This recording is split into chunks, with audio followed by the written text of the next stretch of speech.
morning, everyone. I'm Julie Livingston here back for another episode of PR Patter, my semi weekly show where we talk about all things public relations and thought leadership. I'm really delighted today to have my special guest, Beth Granger. Welcome, Beth. Thank She's you. a trainer, consultant, speaker, and exactly what to say certified guide who works with individuals and organizations so they can network into the right prospects and partners, have more powerful, important conversations, and be known as thought leaders in their industries and communities in person, online, and especially on LinkedIn. Her clients call her part friend, part consultant, part confidant, a sales enabler, and their LinkedIn oracle. I love that, Beth. LinkedIn recognizes Beth's skills and frequently asks her to be a beta tester for features such as LinkedIn Live, LinkedIn Audio, and newsletters. Something that I use, actually. I use the newsletters.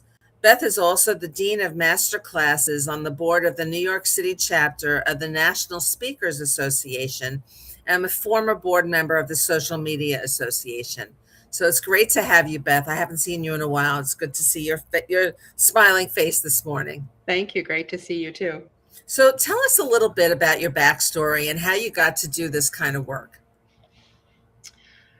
Oh, well, like many people who have businesses, sort of accidentally. I mean, not really, but sort of. Yeah, So I just actually celebrated, I had a business Sweet 16 isn't within the that past great? few weeks. And I started my business thinking I was looking for a new job.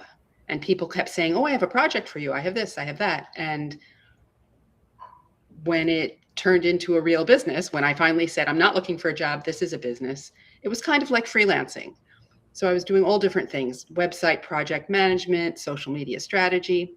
And one of my clients said, "Our sales team's coming in next month. Can you teach them how to use LinkedIn?" And I don't know what happened. Here I am all these years later. That's so great. I love it. So the other day you posted something on LinkedIn that really got to me.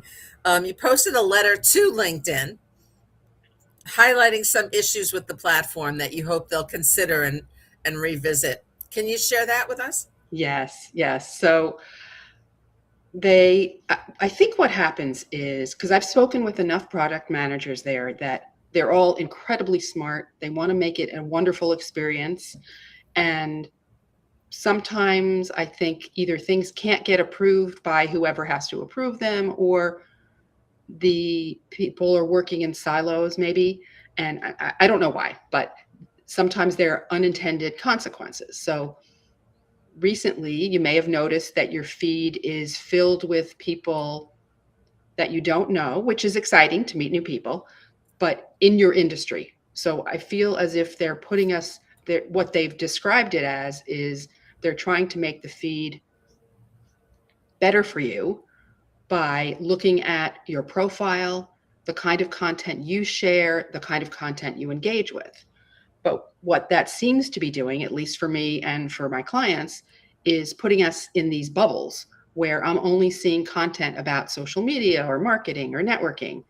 But I want to see content from the people I've connected with. I want to see content from my my prospects, the industries, and just interesting things to me. So to manually visit everybody's profile and engage with their content in hopes that I will then see their content, I might do that, but I don't think the rest of the world will or Absolutely even not. know that that No, might work. no. So I think, yes, I'm liking being introduced to people in my industry. But then if I reverse it, that makes me think that my prospects and referral partners might not be seeing my content. So I'd love it if they would just let us pick, you know, indicate what kind of content we want to see in some way and make it really clear. And That's great. so, Have they responded to you yet? Or no, no? no, nobody Okay. has. Well, you never know, right? No, it's true. It's true. That's And I great. did tag some people that I know there. They might not be the right people for that for the feed, but maybe they can send it to somebody who is. Yeah. Actually, I'll send you an email too of somebody I know there. Maybe Okay. that'll help you. Um, so how, I guess the big question on everybody's mind is how is AI affecting LinkedIn right now? Because it used to be that you would create your own content pretty much, and you'd post high quality content, you post it and see what happens. But now you can create a whole month of LinkedIn content using AI. It's not going to sound like you, but I'm sure a lot of people are doing that. Yeah. So LinkedIn is actually, they usually don't tell us much about what they're doing, but they have come out publicly to say that they are really trying to crack down on AI slop, is what it's called. I don't know how they're doing that or if they'll be successful, but I hope they will. And to me, LinkedIn posting and commenting, that's a conversation. And would you want to send AI to have a conversation with your best prospect, your best referral partner? I don't think so. So if you think of it that way, you want to do your own. Where AI can be good is, for instance, we're having this conversation, it's a video. It's however long we're speaking. To manually chop that up into shorter videos would take a lot of time and resources. There are tools where you can upload the video and it attempts to chop it up for you. Right. So to me, that's a good use of technology because it's still your words, it's your content. Yeah, I've used that. I've used Yeah, that technology. yeah, It's pretty good actually. yes. So, or taking the transcript and turning that into a post because it's our actual words. It's not just going into AI and sounding like everybody else. Okay. That's a great answer. Tell us about the new advice sessions. Yeah, That yeah. sounds really cool. It's something I would love to beta test. Hint, hint. If anybody is seeing this, um, it's it's in testing or being given to just a small number of people right now. But the idea is that it will allow premium members, so it's a paid feature, to offer advice sessions, and people can, through LinkedIn, I think connected to Stripe, um, pay you for, and you can set your own rates, pay you to get your advice, like a paid pick your brain kind of session. So I haven't seen it yet. I don't know anybody who has it. That would be amazing. I Wow. know, I know. And in their help documentation, it does say suggest the type of advice, and it seems to be all career related. But if they expand their thinking beyond people wanting to get jobs to the business world, right? People Yeah. have knowledge and ways to help each other. I think it would be a great thing. Wow. That would be really interesting. What a different way to use the platform. Yes. Wow. And what about the new creator marketplace? Yes. So it's also brand new and being you can't sign up for it. They pick people to test it. I'm not sure yet what I think about that because um, a couple of things, some very specific things like, are the people who will be the creators, do they know the rules for being a creator and having to indicate that it's a sponsored post in some way? I don't know if people in general know about that. So people whose entire role is being a creator and being paid for their content probably know that, but I don't know. We'll see. Um, and I hope that my feed doesn't get filled up with sponsored content because I wouldn't be interested in that. No, no. What about that's the service request button? Tell us about that because I think a lot of people have, including myself, I haven't used that yet. Yeah. Tell us what it is. Yeah. So I've been testing it for a while. So you can have a service page and people can request your services. So it's like getting somebody requesting your help. The category, you can pick from categories, and the categories are very, very broad. So for instance, I can't think of, I don't remember what I picked, but so I'll get things that have nothing to do with what I do because the category is so broad. So maybe it's social media as a category. Um, and at least for me personally, 99% of the requests that I receive are scams or spam, Ugh, or totally just have nothing to do with what I do. So for me, it's really not worth it, and I might turn it off. I have had a couple of conversations through it.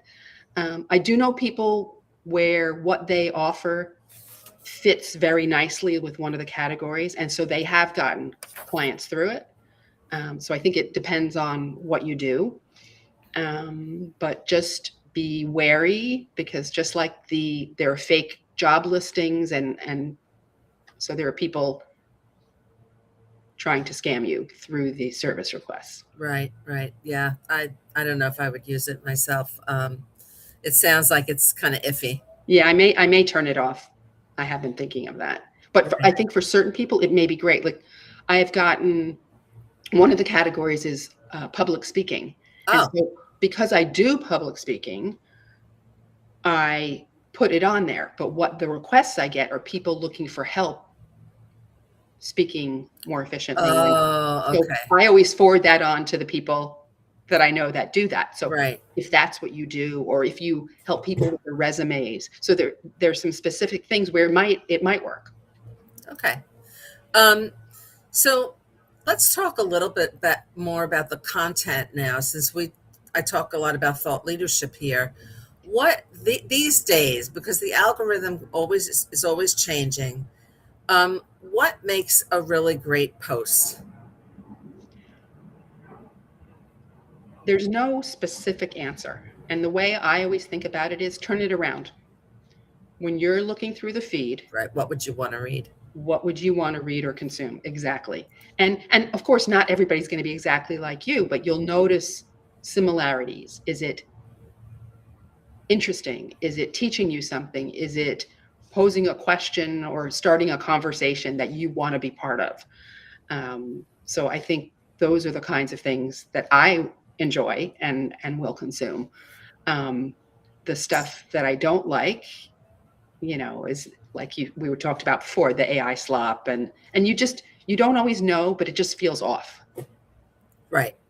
Yeah, because it's missing that human touch. Correct. I guess I guess it's maybe a good idea to think about who your ideal customer is.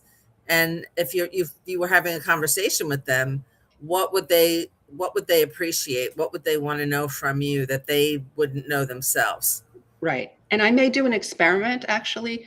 So because this whole thing we talked about the content being in a bubble and whatever, I may, for a certain period of time, be really specific, like add an industry to my, I support people in X industry, or I may make changes to my profile and to my content to try to be really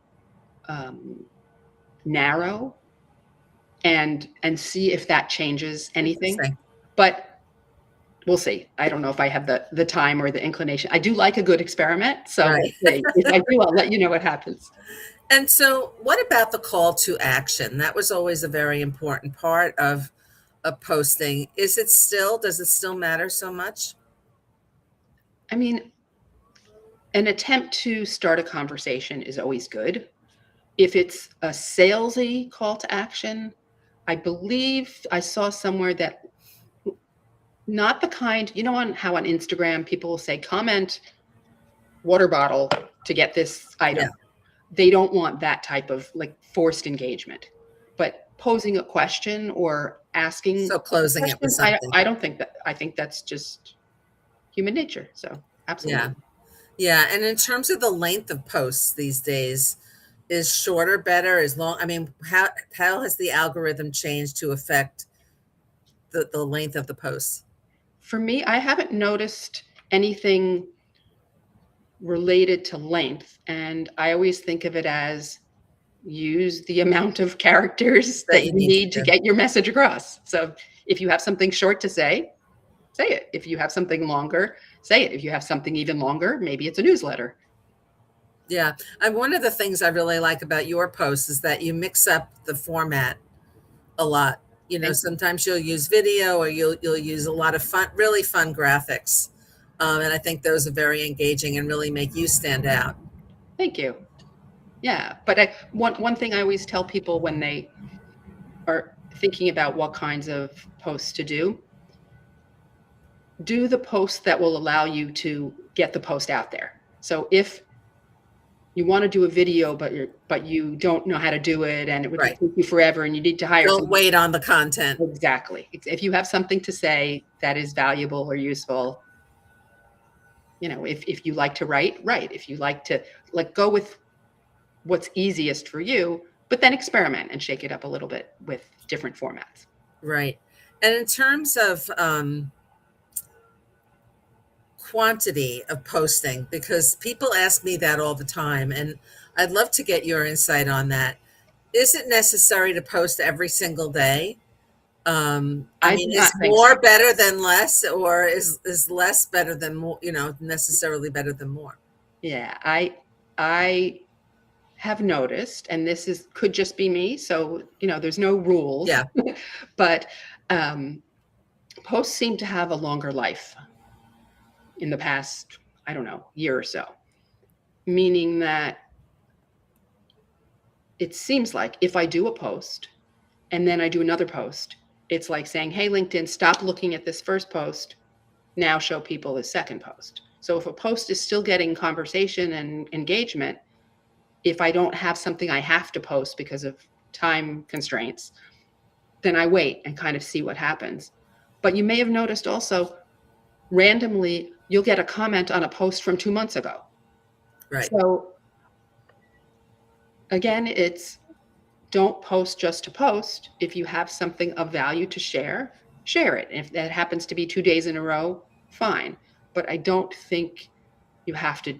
I don't do it every day. I'm more of honestly, I'm a once a week kind of person. Is that right? Really? Yeah. I mean, sometimes more, sometimes less, but I'm busy. I mean, I That's spend so time on the interesting. platform every day, Yeah. but it's not always posting. Sometimes it's just commenting on other people's posts. Sometimes it's introducing people. So there's the behind the scenes stuff that people can't always see. Right.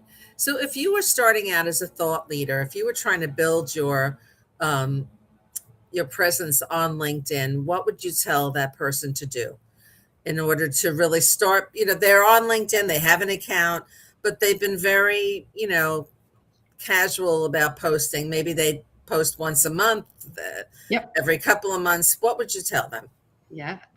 Well, first of all, try to get a little, I mean, to me, once a week is sort of the minimum. I think you should post that often. I know people who post multiple times a day. I think that's a bit much. And I think a lot of people don't post because they don't know what to post, or they don't know who's going to see it. Depending who they are within their organization, is my boss going to see it? Is my competition going to see it? They don't understand how it all works, and they don't know what to post. So a good way to get started, in my opinion, is what are the questions you get all the time? Answer those Absolutely. questions. Yeah, I love that. Yeah. If one person wants to know about that, other people want to know about that. Or you could just post an article and comment on it if there's something that, you think other people should see. Yeah, I personally prefer original content Mm-hmm. to Okay. articles, but if people are going to share an article, they should absolutely add their original thoughts to it. Why are they Absolutely. sharing this Right. article? Exactly. What interested them about it? Yeah. Okay. Well, this has been a great conversation. Thank you so much for joining us today. I really appreciate it, you. Beth. And how can people get in touch with you? I know what you're going to say. Well, of course, I'm on LinkedIn, and my messages are open, meaning it's a setting that even if we're not connected, you can send me a message. And yes, that means I get more spam, but it also allows people to reach out and have a conversation with me, even if we're not connected. That's great. Okay. Well, thank you so much again, and have a great week, everyone. I'll see you next